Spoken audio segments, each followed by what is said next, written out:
बिस्मिल्लाहिर्रहमानिर्रहीम। सो डेवलपमेंट और respiratory system के ये पार्ट 2 वीडियो, अगर आप लोगों ने पार्ट 1 वीडियो नहीं देखी तो पहले वो देखिए, तभी आप लोगों को बेटर अंडरस्टैंडिंग होगी। तो मैंने आप लोगों को बताया था कि डेवलपमेंट और रिस्पायरेटरी सिस्टम हमारे पास सिर्फ 2 जर्म लेयर से होगा, एंडोडर्म और मेसोडर्म। अब हमारे पास लैरिंक्स ओरिजिन भी 2 ही जर्म लेयर से होंगी, एंडोडर्म और mesoderm. But the question rises कि एंडोडर्म कहाँ से आ रही है, मेसोडर्म कहाँ से आ रही है। अच्छा, ये ना हमारे पास जो एंडोडर्म है ना, मैंने आप लोगों को पीछे भी बताया था कि हमने एक बनाया था लैरिंजियो ट्रैकियल डायवर्टिकुलम। इस लैरेंजियल ट्रैकियल डायवर्टिकुलम का हमारे पास जो प्रॉक्सिमल पार्ट था, ठीक है, उससे हम एंडोडर्म लेते हैं, जबकि हमारे पास जो फ्रेंजियल अपरेटस है उसमें जो फ्रेंजियल आर्क्स हैं, ठीक है, 4th और 6th, वहाँ से हम मेसोडर्म लेते हैं, वहाँ से मेसोडर्म आएगी, ठीक है। अब आप लोगों ने ये ना अपरेटस को समझने की कोशिश करनी है। बेसिकली जितनी तुम लोगों की एम्ब्रियो में इमेजिनेशन अच्छी होगी इतना तुम लोग अच्छा कर सकते हो, ठीक है। अब बेसिकली मैंने तुम लोगों को बताया था एक लैरेंजियो ट्रैकियल ओरिफाइस या फिर लैरेंजियो ट्रैकियल इनलेट की। लैरेंजियो ट्रैकियल इनलेट का दूसरा नाम है लैरेंजियो ट्रैकियल ओरिफाइस। अब यहाँ पे ना लैरेंजियो ट्रैकियल इनलेट कुछ यहाँ पर होता है 4th and 6th pharyngeal arc के बीच में, ठीक है। और यहाँ से क्या एक प्रोट्रूजन भी हमारे पास थी, दिस प्रोट्रूजन, ठीक है, ये प्रोट्रूजन जिससे हम क्या कह रहे थे, लैरेंजियो ट्रैकियल डायवर्टिकुलम। वो प्रोट्रूजन बेसिकली यहाँ से आ रही होती है, ठीक है, इस तरह करके प्रोट्रूजन आ रही होती है, ठीक है, यूँ करके। अच्छा, अब यानी होल तो यहाँ पर है ना, ठीक है। अब यानी इस फ्रेंजियल अपरेटस के बीच में, इस अपरेटस को समझो, ये चीज़, ये मैंने फ्रेंजियल आर्क्स बनाई हैं, ठीक है, और उसके बीच में क्या है, होल लैरेंजियल इनलेट, यानी कि इन एमिनेंस को छोड़ते हुए मैं बाद में तुम लोगों को बताती हूँ, ठीक है। तो मेसोडर्म कहाँ से आ गई, 4th and 6th pharyngeal arch से। एंडोडर्म कहाँ से आ गई, cranial end of laryngotracheal tube से। अब मेसोडर्म क्या बनाएगा, एंडोडर्म क्या बनाएगा। मेसोडर्म ना हमारे पास लैरिंग्स के जितने भी कार्टिलेजेस है ना, थायरॉइड कार्टिलेज, क्रीकॉइड, एरेटिनॉइड, क्यूनिफॉर्मिटी के जितने भी कार्टिलेज हैं वो हमारे पास मेसोडर्म बनाएगा। और जितने भी हमारे पास लैरिंग्स के मसल हैं, ठीक है, वो भी हमारे पास कौन बनाएगा, एंडोडर्म, सॉरी मेसोडर्म।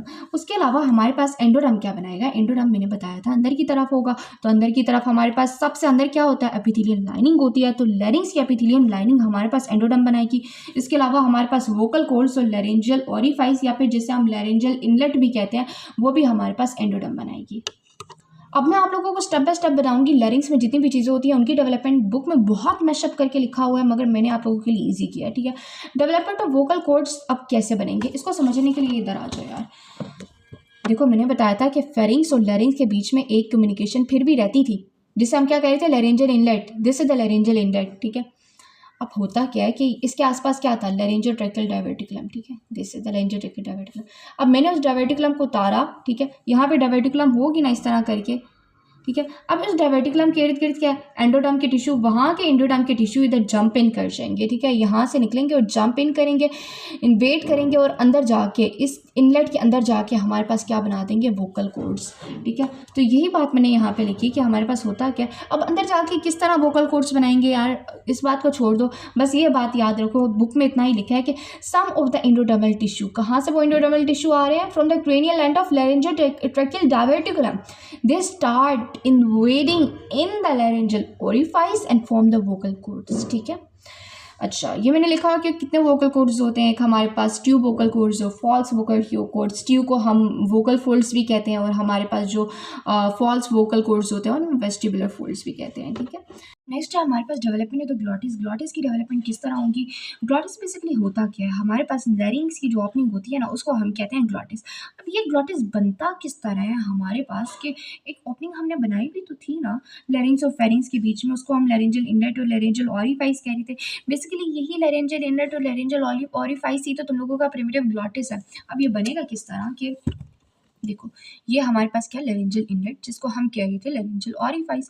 इसके आसपास एक कुछ स्वेलिंग्स अपीयर होती हैं। इसके हेड साइड पे जो स्वेलिंग अपीयर होती है उसे हम कहते हैं हाइपोफ्रेंजियल एमिनेंस, और साइड पे जो स्वेलिंग्स अपीयर होती हैं उसे हम कहते हैं एरिटेनॉइड स्वेलिंग्स, ठीक है। साइड पे जो स्वेलिंग्स अपीयर है उसे हम कह रहे हैं एरिटेनॉइड स्वेलिंग्स। अब बेसिकली होता क्या है कि बीच में हमारे पास क्या, लैरेंजियल इनलेट, ठीक है, नन्ही मुन्नी सी जान यहाँ पे पड़ी हुई है, ठीक है, और उसके आसपास हमने इतनी ज़्यादा बड़ी बड़ी स्वेलिंग्स बना दी हैं। तो क्या ये स्वेलिंग्स इसको जाके इस तरह पुश इन करेंगी ना, ठीक है, तो ये स्वेलिंग्स बढ़ती जाएंगी और इसको, इस ग्लॉटिस को पुश इन करेंगी इतना कि हमारे पास बिल्कुल टी शेप होना लग जाएगा। टी शेप मतलब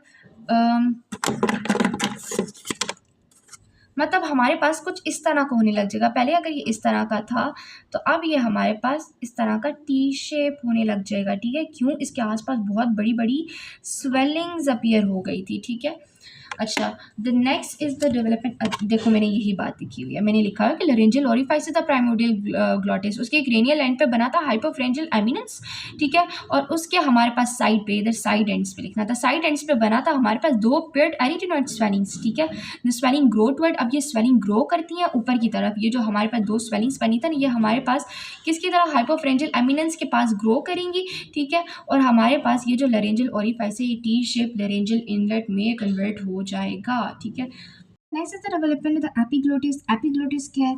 जो ऑब्वियसली ग्लोटिस को कवर करेगा at the time of the swallowing, ठीक है, उसको हम एपिग्लोटिस कहते हैं। एपिग्लोटिस की डेवलपमेंट किस तरह होगी कि जैसे कि मैंने आप लोगों को बताया था कि लरेंजियल इनलेट के क्रेनियल एंड पर एक हमारे पास स्वेलिंग अपीयर हुई थी, जिसे हम कहते हैं हाइपोफ्रेंजियल एमिनेंस। अब ये हाइपोफ्रेंजियल एमिनेंस किस तरह बनती है कि हमारे पास जो थर्ड और फोर्थ फ्रेंजियल आर्क के बीच में जो मीजोरम होता है ना नीचे, वो इतना ज़्यादा पॉलीफ्रेट करता है कि ऑब्वियसली आप देखो एक नीचे वाली चीज़ इतनी ज़्यादा पॉलीफ्रेट कर रही है, ठीक है, तो ऊपर वाली चीज़ तो खुद ही बल्ज आउट कर जाएगी ना, ठीक है। नीचे वाली अगर चीज़ें इतनी ज़्यादा पॉलीफ्रेट कर रही है, ठीक है, पहले अगर फ्लैट था, नीचे वाली चीज़ ने बहुत ज़्यादा पॉलीफ्रेट किया तो ऊपर वाली चीज़ बल्ज आउट कर जाएगी। In the same manner third and fourth फ्रेंजियल arc के बीच में जो मीजोरम थी वो इतनी ज़्यादा पॉलीफ्रेट करती है कि ऊपर वाली चीज़ बल्ज आउट करके हाइपरफ्रेंजियल एमिनेंस बना देती है। अब क्या होता है कि इसका जो हमारे पास क्रेनियल पार्ट, कॉर्डल पार्ट होता है, वो हमारे पास क्या बनाएगा, एपिग्लोटिस, जबकि उसका जो क्रेनियल पार्ट होगा वो हमारे पास 1/3 of the फ्रेंजियल part of the tongue बना देगा, ठीक है। यानी ऊपर हमारे पास क्या बना, ये हमारे पास बन गया टंग, ठीक है, और ये नीचे हमारे पास एपिग्लोटिस बन गई। साइड पे क्या है, हमारे पास फ्रेंजियल आर्ट्स हैं, ये मैं आगे आप लोगों को बताती हूँ। ये हमारे पास क्या बना था, ग्लॉटिस, टी शेप ग्लॉटिस बन गया।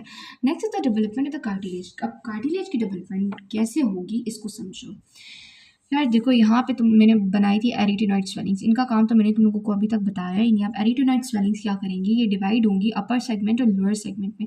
इनका जो अपर सेगमेंट है ना, वो बेसिकली हमारे पास बना देगा एरिटिनॉइड एंड कॉर्निकुलेट कार्टिलेज।